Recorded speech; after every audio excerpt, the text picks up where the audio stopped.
Back in February, the Clinton County Sheriff's Office seized almost 50 dogs from an animal shelter north of Plattsburgh. Police said many of the dogs were found malnourished and injured. They arrested Hillary Davis, the owner of a canine gem in Beekmantown, on charges of forgery and animal cruelty. Her case is still making its way through the courts. So what happened to all the dogs? We check in with the SPCA that's been scrambling to restore them all to health. That's today's Story of the Day.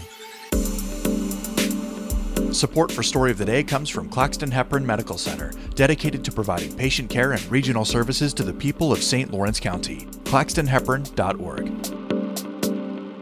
Hey, I'm David Sommerstein. It's Thursday, April 25th. First up, President Joe Biden was in Syracuse today to announce a package of more than $13 billion for the semiconductor manufacturer Micron to build massive plants just north of the city. The $100 billion facility known as a megafab will be built in the town of Clay. Biden used a Syracuse reference to show that Micron's facility will be one of the biggest semiconductor manufacturing facilities in the world. It's going to be the size of 40 football field, 40. Big enough to fit 4 carrier domes inside and still has space left over. Governor Kathy Hochul said the massive investment will remake the central New York economy. But it's not just the $100 billion investment. It's the 50,000 jobs that follow, which will transform this region forever. That's what gets the round of applause in my mind. 50,000 good-paying jobs. Senate Majority Leader Chuck Schumer called the Micron project the most advanced memory chip factory in the world. Micron expects to break ground on the first of 4 plants early next year. The recently approved New York State budget did not include what environmentalists consider a key climate change bill. Advocates blame the state assembly for killing the NY Heat Act. But as Karen DeWitt reports, the assembly speaker is not ruling out passing it before the session ends. The measure would rescind what's known as the 100-foot rule. That requires that utility ratepayers subsidize gas hookup installations within 100 feet of a home or business. It also would cap utility bills for low-income New Yorkers and make it easier for gas companies to help customers convert to energy-saving devices like heat pumps. Lisa Marshall of New Yorkers for Clean Power says the measure is key to meeting the state's Climate Protection Act goal of net zero emissions by 2050. But she says the New York State Assembly leadership prevented it from becoming part of the budget. The Assembly is where climate bills go to die. Liz Moran with Earth Justice agrees. The Assembly ultimately didn't come to the table in good faith on this. And there's a disturbing trend we're seeing with the Assembly. Moran says while the Assembly backed the initial Climate Protection Act in 2019, it has not approved bills that would help fulfill those goals. New York Heat is backed by Governor Kathy Hochul. It was approved several times in the state Senate. The bill has 76 sponsors in the Assembly, a majority of its 150 members. Marshall blames political donations by one utility company for the failure of the bill to win passage. National Fuel Gas Company, based in western New York, also extracts natural gas in Pennsylvania through hydrofracking. Fracking is banned in New York, but fracked gas can be legally sold here.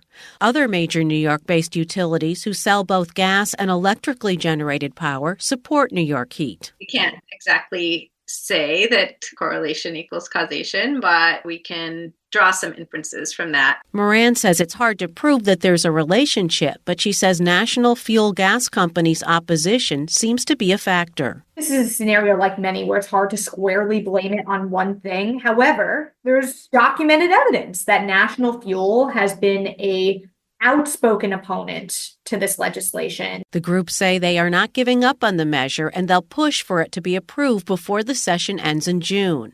Assembly Speaker Carl Hastie, speaking Wednesday afternoon, says he has not ruled out passage of the measure in his House before the 2024 session ends. There was an agreement between the governor, the Senate, and the Assembly that we'll keep talking and hopefully we can come to an agreement by the end of the session. Moran says last year, June was marked by distinct signs of climate change, including record heat waves and smoke from Canadian wildfires. And she says that could happen again this year, right when Assembly members are deciding whether to vote on the measure or not. In Albany, I'm Karen DeWitt for the New York Public News Network.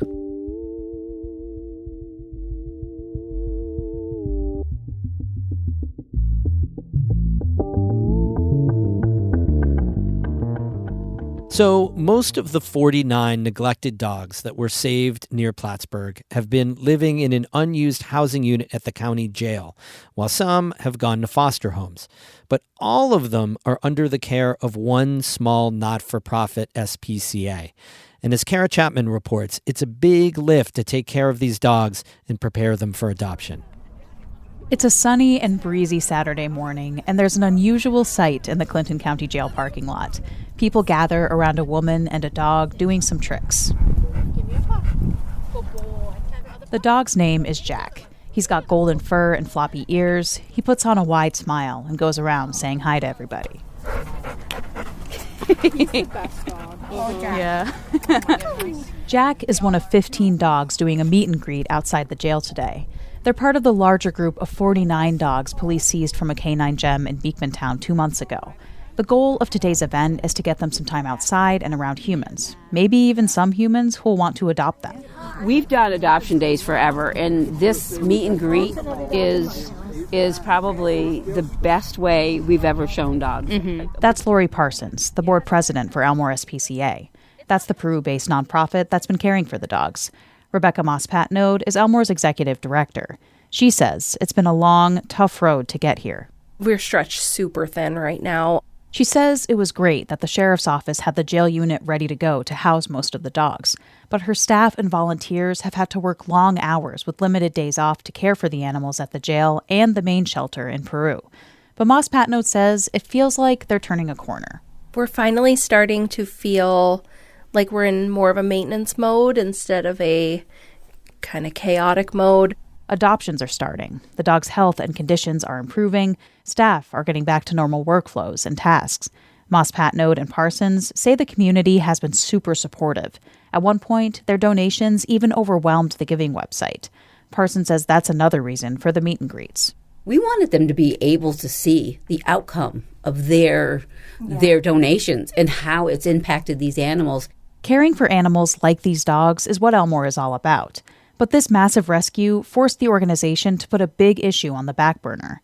Back in 2022, New York State passed a law that lays out all sorts of new requirements for shelters and rescues. They cover staffing levels, training, and increased space. The measures need to be in effect by December 2025. Here's Parsons speaking at a Clinton County legislature meeting in February. If we have just the shelter that we have right now, we do nothing, we will be closed by the state of New York. She told the legislators that could have a huge impact in the county. There are 10 municipalities in this area that would not have dog control services, facility services, if we were unable to take them. If we could take maybe just a handful of dogs if we were to stay exactly the way we are. Parsons says Elmore will need a whole new facility to house dogs and hopes to renovate its current shelter for cats. All that work is expected to cost millions of dollars. She says Elmore can apply for some funding from the state and will also launch a capital campaign. Parsons says caring for the canine gem dogs has actually helped Elmore prepare for the state requirements.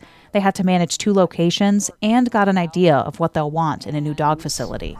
Just the space for the animals and the ability to clean the way we can there. We've learned so much. Back at the meet and greet, Elmore employee Carrie Flora handles another dog named Zia. Zia's short and stocky with a brindle coat and big pointy ears. Flora's been fostering Zia, and she says she's come a long way. She used to have a hard time going outside and meeting new people. Now, in the sun outside the jail, she's looking around, curious, and letting people come up and pet her. She just wants to be around people that she knows that she can trust. People who can offer Zia a home. That's Elmore's goal for all its rescued animals. Kara Chapman, North Country Public Radio, Plattsburgh. We have more news all the time on our website, ncpr.org. Music today by Christopher Watts of Canton and Evan Veenstra of Gananoque, Ontario. I'm David Summerstein, North Country Public Radio.